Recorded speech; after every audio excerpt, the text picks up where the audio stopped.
the IP, intellectual property attorney. That's copyrights and trademarks and trade secrets. I really love the area of trade secrets, and haven't had a chance to talk a little bit about that. But her name is Attorney Adrienne Naumann. So welcome back to the program, Attorney Naumann. Did you want me to say Steve? Did you want me to say a few words about trade secrets? Yeah, if you like, because I really like trade secrets. I think it's more. I think it's a much broader area than most people think about trade secrets. So yeah, if you could mention something about what those are and how people can protect their trade secrets. Well, I'd be happy to do that because my feeling about it after talking to hundreds of people over the years is that most people, it's like a religion. Most people don't believe in trade secrets. And that's unfortunate because anyone who has a business should realize that they have trade secrets, confidential and proprietary information. I've never found anyone that does not. And those should be protected. And that takes an additional financial investment. The definition of trade secrets generically is any kind of information. So they could be business. It doesn't just have to be technical. It could be advertising. It could be promotional. It could be anything that gives someone an economic advantage because it's not generally known, and especially to business competitors. But for something to be a trade secret, there's affirmative steps that the trade secret owner has to take.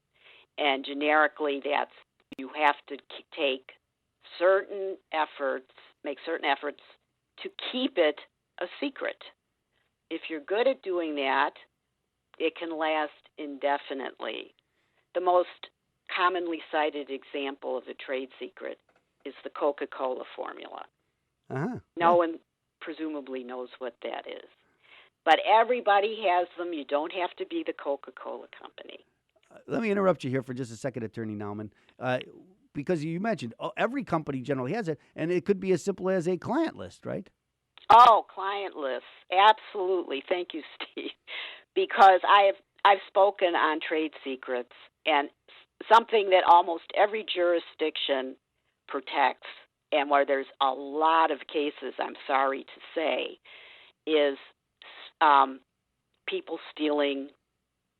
That's not the politically correct word. Misappropriating client lists. Yeah. It happens so much. It makes me very paranoid. It makes me very careful of where my client list is. Yeah. But it still happens to a lot of people. Absolutely. It's a big problem. Absolutely.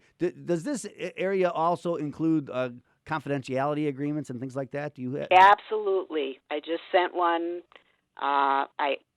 If clients come to me sufficiently upstream, in an initial interview, and they're going to be talking to other people, and it could even be a prototype person that's going to help them develop what their idea is.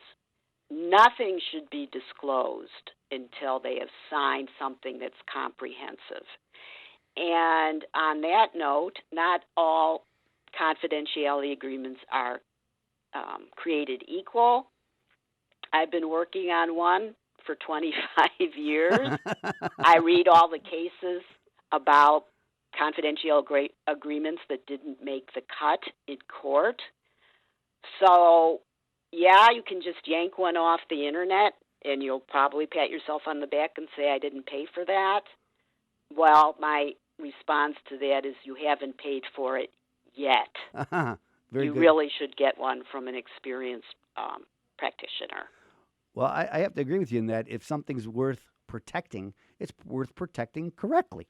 And you start taking these things on yourself, and there's so many loopholes and obstacles that only an experienced attorney really knows how these things. As you just said, how many cases you read about these things, and the reason why there's so many cases is because people do these things where they try to get around having someone that's qualified really forge one for them.